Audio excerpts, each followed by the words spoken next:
I've done a lot of jobs. I've done industrial construction. I've done painting, painted boats, painted airplanes. I have to do Marine Corps. I've been a project manager in a consulting company. I've been restaurant manager. I've been a bouncer. I've been a line cook. I started off prep cooking in a restaurant, making big batches of stuffing. I've been a DJ, um, server, waiter, host, bartender. I've trained dogs. Holy cow, what have I done? I've done all sorts of stuff. Designed PowerPoints, um,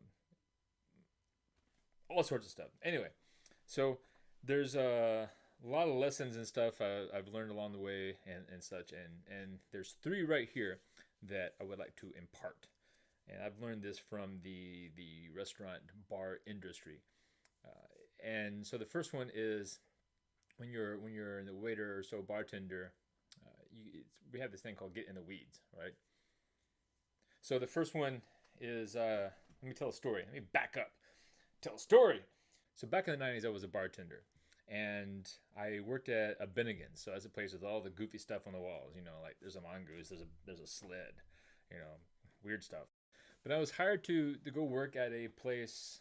There's a pool hall, had 14 locations in Texas and Oklahoma, and it was a pool hall with like 14, 15, 16 pool tables or so, a bar, and people would come in groups and play pool. This lady came in applying for a job as a cocktail waitress, but she was gorgeous. Oh my God, she was drop dead gorgeous, and it, you know, a lot of her beauty came from her smile. Her smile had this most genuine, friendly nature about it. Um, and when she smiled at you, you just had this feeling that she was smiling for you. That's what you want as a bartender. Just sit down and have a beer at a bar and then feel like the bartender is happy to see you. So she came in and she applied for the job. She had no idea how to do bartending, but I wanted her as a bartender. I asked her, "Do you know how to make a pina colada?" No. No worries. All right, I can train you.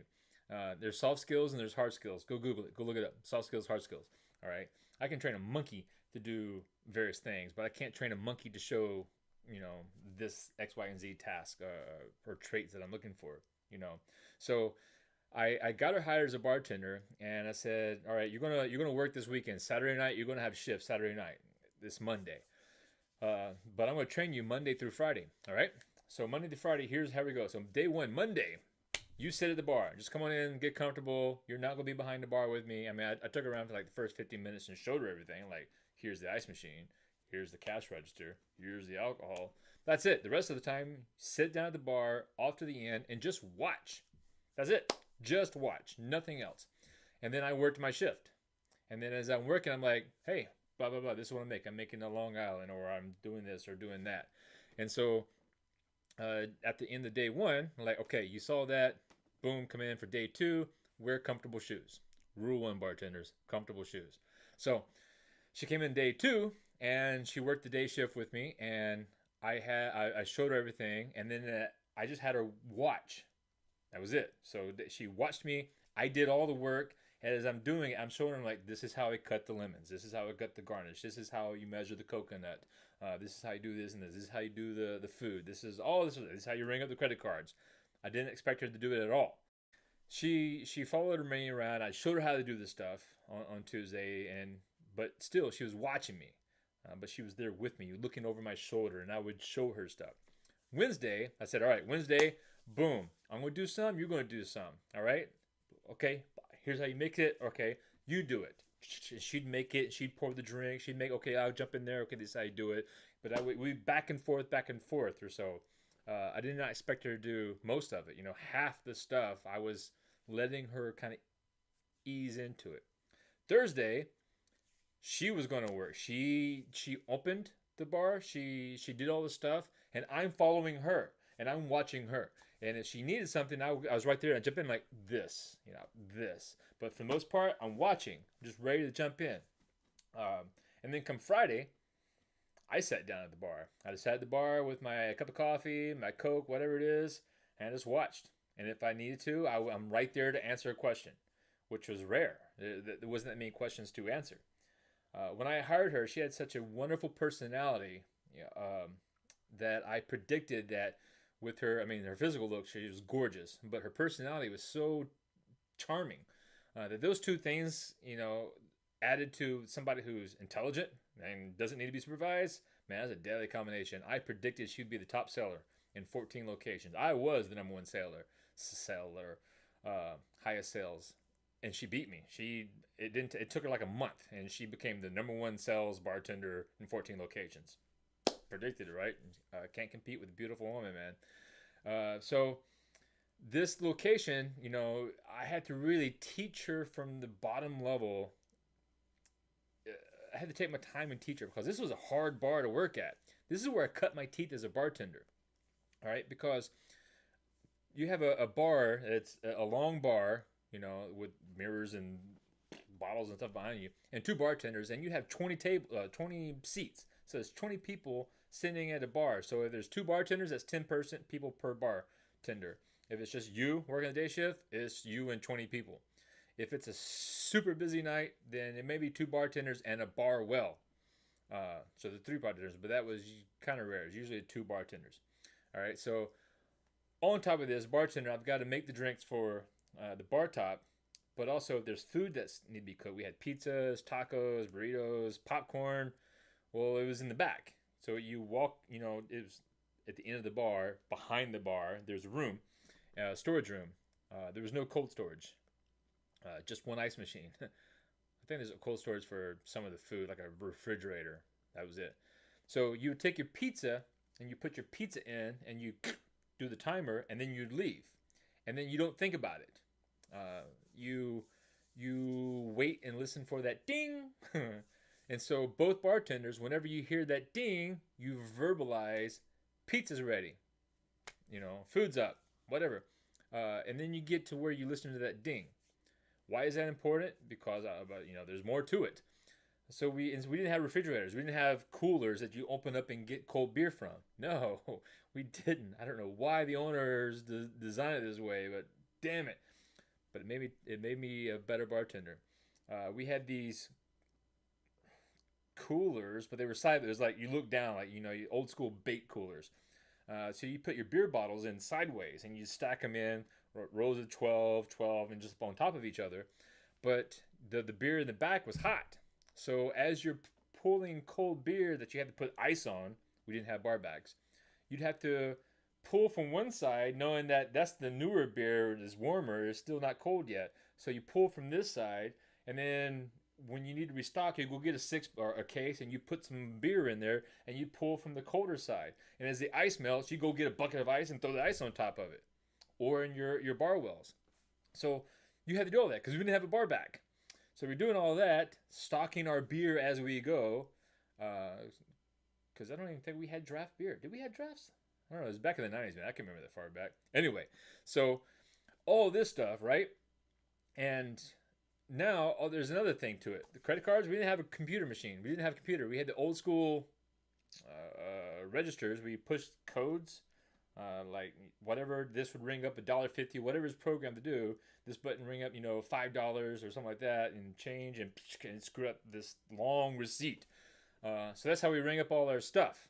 The credit cards was not the old school with the sliding thing, but the newer version, which was old then, of the little bit computer box, and you go in and you punch in the 16 or however many numbers in a credit card. I don't know. Let me go count. Type in those numbers, expiration date, amount total, tips if necessary. Oh shit, I messed it up. Let me delete the whole transaction, go again. All this time you got people yelling at you for drinks. And now I got to type in by hand all these credit card numbers and stuff like that, right? It sucks. Oh, wait, there's more. What? Yeah. So keeping track of your tabs, we didn't have a computer system. So you had to write on a piece of paper and keep it with your credit card. All right. But wait, there's more. Remember I said there's a pool hall, like at least 16 pool tables. So people come in groups of 1 to 10, easy. Average group was like 5 people or so. They come in and guess what? 5 people were all ordering at one time. So we'd have between 1 and 5 cocktail waitresses that had different sections, and they'd go to their table and they would get the orders for their tables rather. So it could be a cocktail waitress would come back, and then there's no receipts, there's no, you know, whatever. There's nothing other but the old school system of a cocktail waitress coming around the corner, going, order. That's it. That's all she says. And then you as a bartender, you would then, if you are ready, you would say call. Now I'm talking to Bob here. Bob is going, yeah, I would like to have a beer, but I want an ale. Do you have like an Irish red ale? What does that taste like? I've already taken Sue's order. She wants a Long Island iced tea, and I've got Joe's order down there in my back of my head of a Corona. All right, and the Corona specifically was salt around the top of the bottle with lime on top of it. So I got to remember those two things. And I'm also talking to him about this. Meanwhile, I hear order, and I'm like, okay, call. When they say here call, she looks at her 1, 2, 3, 4, 5, 6 tickets, all the different orders, and she marries them and she puts them in groups. So all the Coronas on these tickets, she'll order like 3 all day. So she'll say something like, 3 Coronas, 2 burritos, 1 pepperoni pizza, 2 Long Island. I mean, actually, they'll group it drinks and then food. I'm doing it wrong, but she'll order her stuff by these groups. Got it. I will take that and put that in my mind. What I've already tracking. But wait, there's more. There's more than 1 cocktail waitress. So I just, added in my mind, 3 Coronas, 2 burritos, 2 pizzas, Bud Light, Slippery Nipple, Sex on the Beach, 2 mimosas, or all that. Here comes another cocktail waitress. Order! Fuck. Call. 2 buckets Corona, 1 with Tecate, and half Tecate, half Corona, 1 all Corona. 3 Long Islands. How many Long Islands have I got already? Only add that to the table. So at the end of the day, with all these cocktail waitresses, and then Bob goes, hey, let me change my mind. Instead of a Corona, that sounds good. Let me go with the Tecate instead. All right. And a Negro Modelo. All right, awesome. So I'm readjusting all this stuff, and you have to go make it. And you have to make this stuff. Well, which takes longest? Which can you do quickest? I've got a million people screaming at me for drinks. Do I make my beer right now? Do I start working on this drink? I got it in a blender, so here's the pina colada in the blender. Turn on the blender, turn around, grab the beers that you got, knock off the tops, put the salt and lime stuff on it, turn off the blender, put the beers down there, grab your drinks, put it in the glass, put it in here, stick it in the dishwasher, turn on the water. While you're here, grab this drink that is right there, come back, turn off the water, come on. There's this thing in the bartending world that you've got to learn, actually everything, waiters as well, consolidation. If you go from point A to point B and do one task, you are failing. You need to do, not all the tasks, the most beneficial task between here and here. So if there's 4 things you can do: empty an ashtray, get a glass, get a strainer, get a garnish, and I don't know, restock napkins, and you're in a hurry, don't restock napkins. That's too much. And if you're in a stupid hurry, don't do the ashtray. But you have to think while you're doing this, what should I be doing? What should I not be doing? And as you get more and more stressed out, heart rate goes up, perceptual narrowing comes in, and then you get into Weedsville to where you're like, let me get the garnish, and you go back down here, get the garnish, and come back down, oh shit, I forgot the strainer, go back down here, get the strainer. So one of the things that I taught her as she was a new bartender is one, she had to train herself how to look for this stuff, and I had to do that for her. So when it became time for me to start having her move around day 2 and such, or day 3 really, I would send her around the corner, and then when she's not looking, I would move napkins, or I would take all the napkins out, or coasters away, or I put down trash on the bar top, or I put down garnish picks, the different colors, put on, and she'd come back, and I'd say, how many picks are on the side of on the bar top? And she'd go, oh, I didn't even. And she'd go back and look. She'd come back, 3. What color were they? She'd go back and look. Blue, green, red. How many ashtrays need emptying? She'd go back and look, and 4. Why didn't you empty them? She go back empty the ashtray. She come back. How many seats are not straight? Cornered, whatever.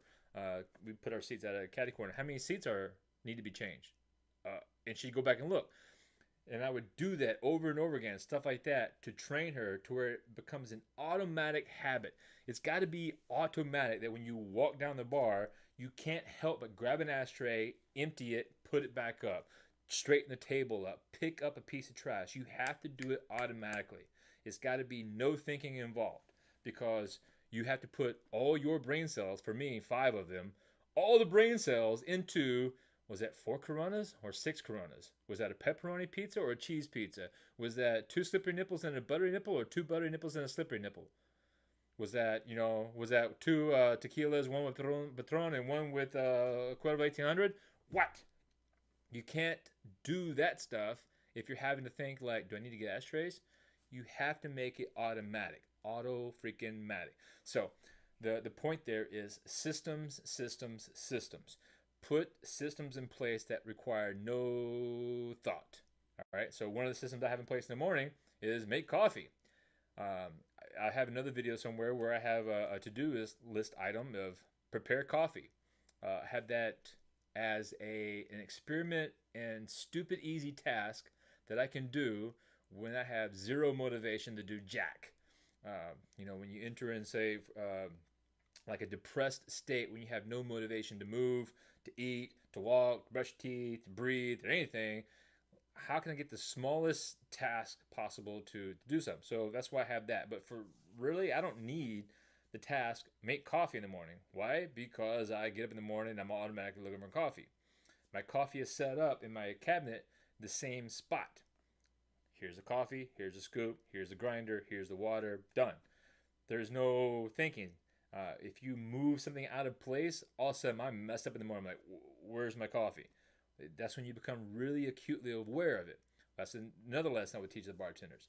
Is that other lesson is always put your tools in the same spot, always. Bugs me when I see bartenders who don't do this. Dude, this is a rookie mistake 101.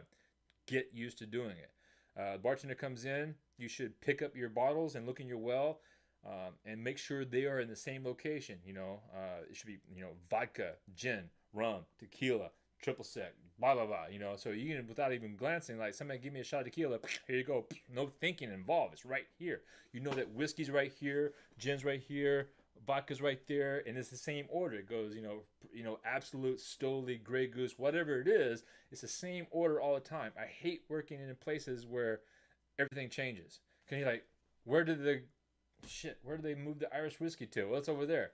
No. You see a lot of rookie bartenders, they'll have the shaker, and they'll shake, shake, shake, shake, and then they'll open it up and they'll put it in the straight into the glass, and then they'll put it down wherever they're at. They'll put that shaker down.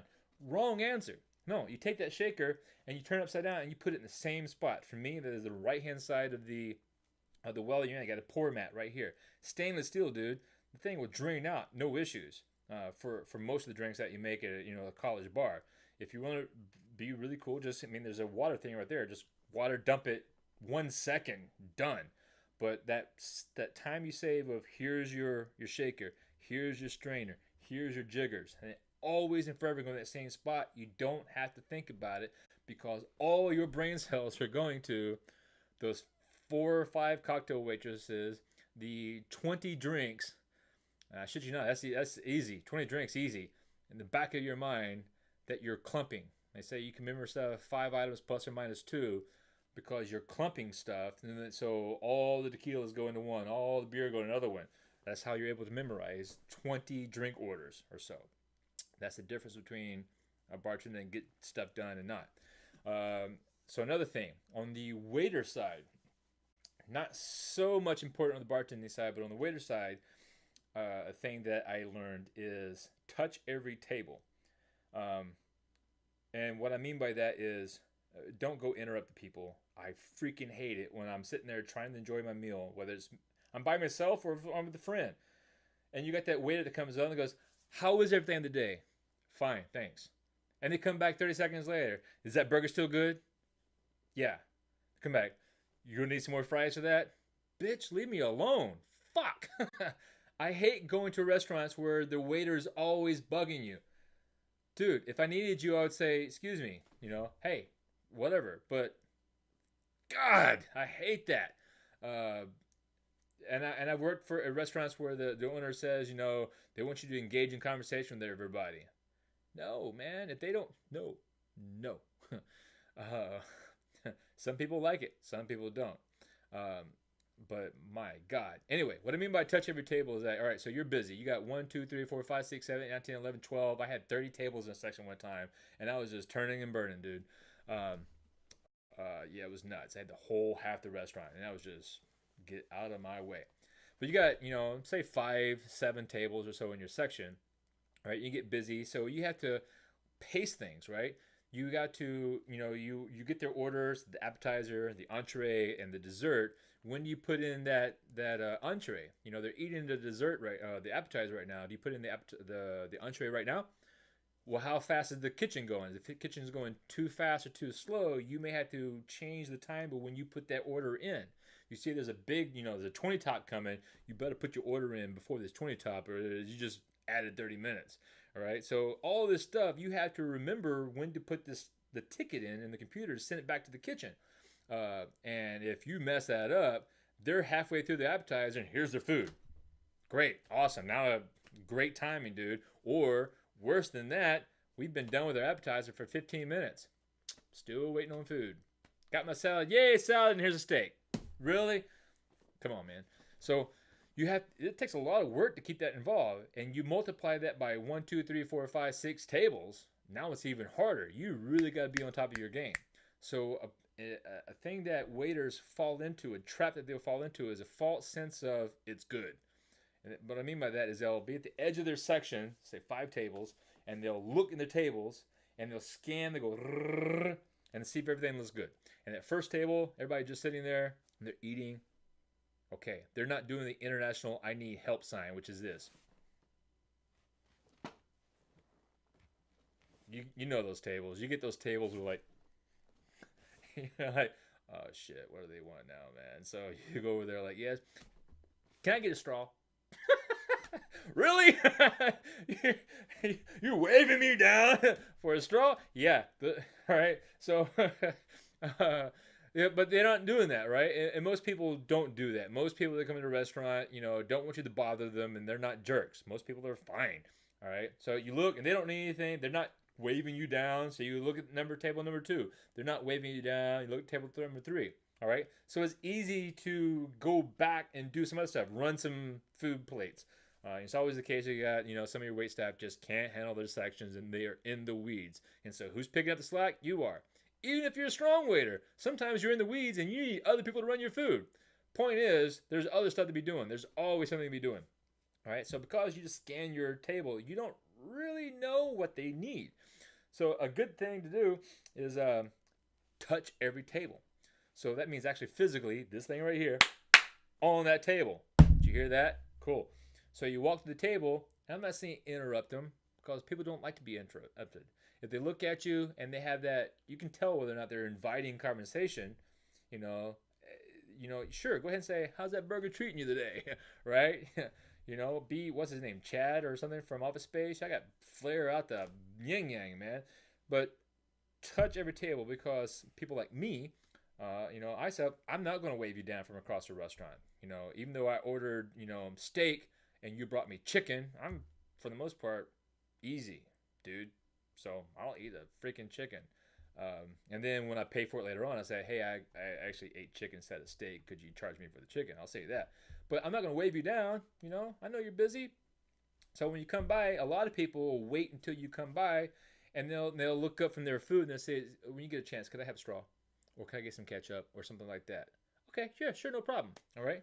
And then you go to the next table and you touch that one, and you'll pick up on issues before they become issues.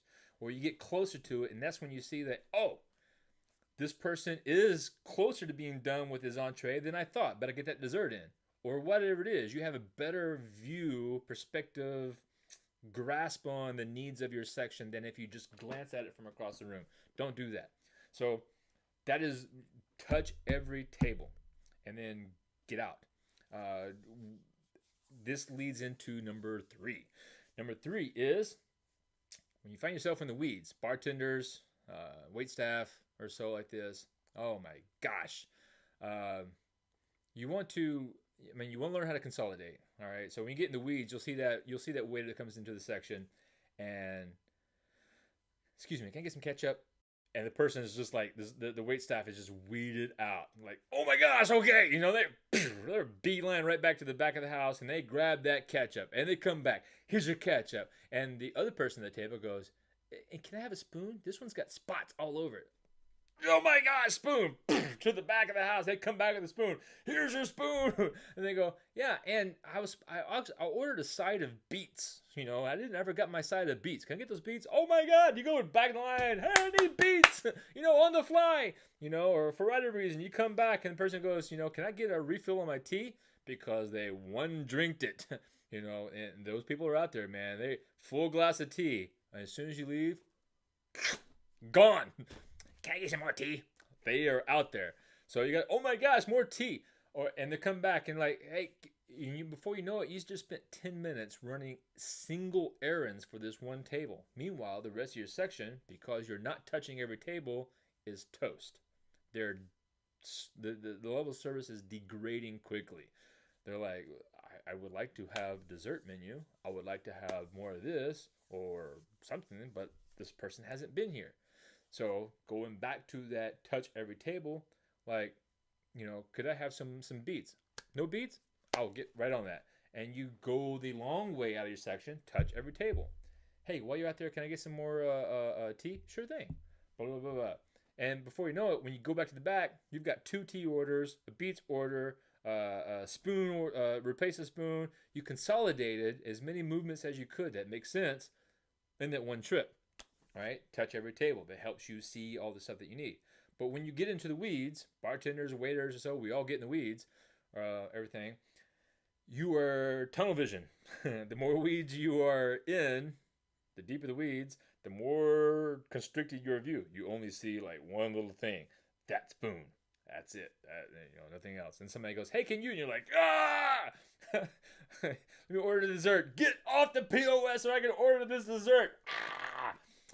Yeah, been there, done that. And it sucks as a bartender, or wait staff, but as a bartender, you just busted your ass, for, a dinner rush, 4-hour dinner rush, just crazy, making drinks. Your feet are just webbed. You're covered in grenadine and beer and everything else and sticky. And you have webbed feet. Bartenders, you're going to have webbed feet, and stuff like that. And you just busted your butt, and then your drawer is off by, say, $80. I've been off more than that, and you had to pay out. You just get your tips, which is what you're working for. You're working for tips. Like a lot of bars and restaurants, like Texas, you don't even earn minimum wage. It's like $2 or something an hour back in the 90s. Yeah, your paycheck is like $20. What are you doing with $20? All your pay comes from tips. And it sucks at the end of this shift, to have to turn around and pay most of your money back because you're off. Wait staff, you get in the weeds, the same thing. You may overcharge somebody or misplace money or lose a credit card. I've seen that happen. I've seen people, those books that you get with a credit card, and they stick the credit card like this in the wait book at the end. A lot of times people will do that. Well, that's handy so you can see that, oh yeah, they're ready. The credit card's out there. But don't do that, dude. Take it out instead and stick it in that flap on the inside. Never, ever stick your credit card here. Don't. But that's what it's there for. I don't care why it's there for. You know how many credit cards I've seen get lost this way? You have to try this sometime. Put your credit card in here, hold it, and then just flip it. Ding! I have seen multiple credit cards lost that way. And now this wait staff is like frantically looking the flashlight underneath tables and stuff like that, looking for a credit card. Don't do it. All right? Because it's going right here in your pouch, and you got these credit cards that are sticking straight up. And then you're moving stuff around, and then just don't do it. So anyway, all this stuff right here, while you're weeded out and everything, I have done this to myself, and I've done this for staff that work for me. And that is, take a deep breath. Count to 20. At least count to 10. And it's just like this.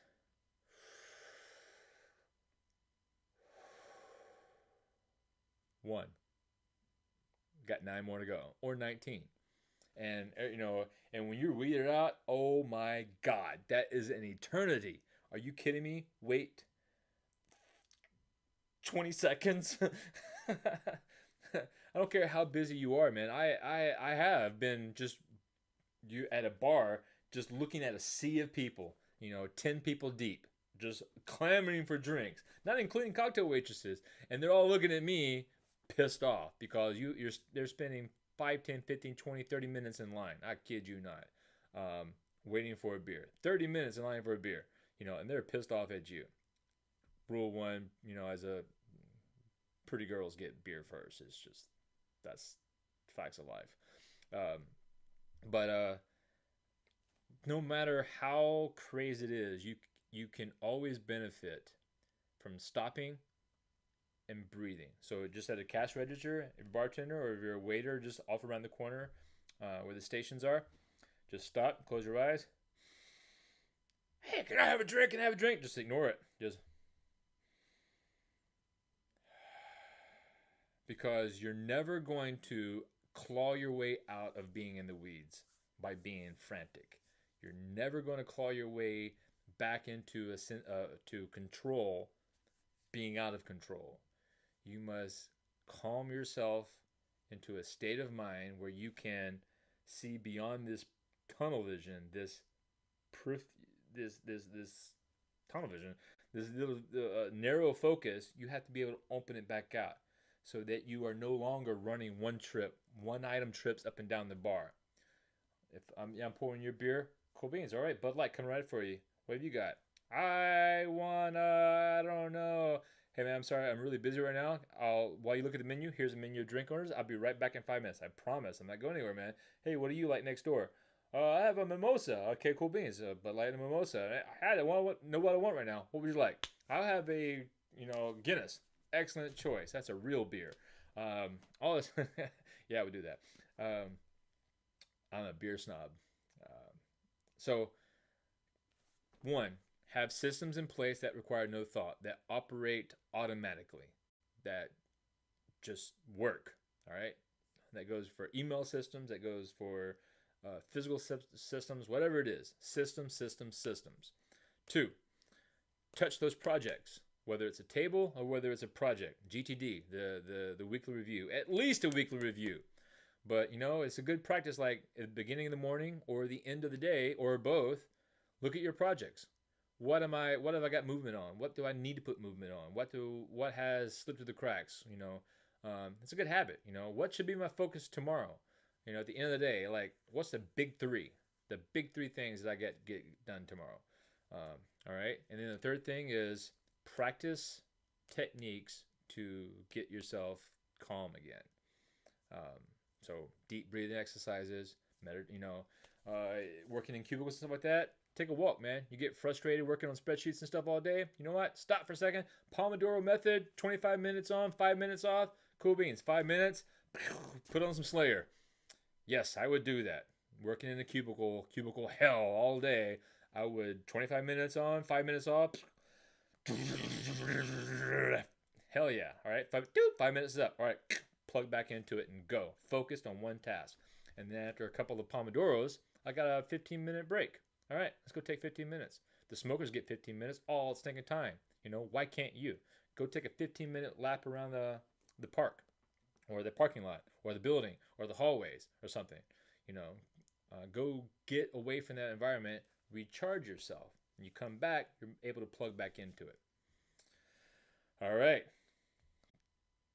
That's a long video. That's a lot of stuff to just say 3 things, isn't it? But it's the story. It's the story. That's why, some people watch these things. I get emails from people all the time and go, man, that's hilarious. Yeah, this is supposed to be fun.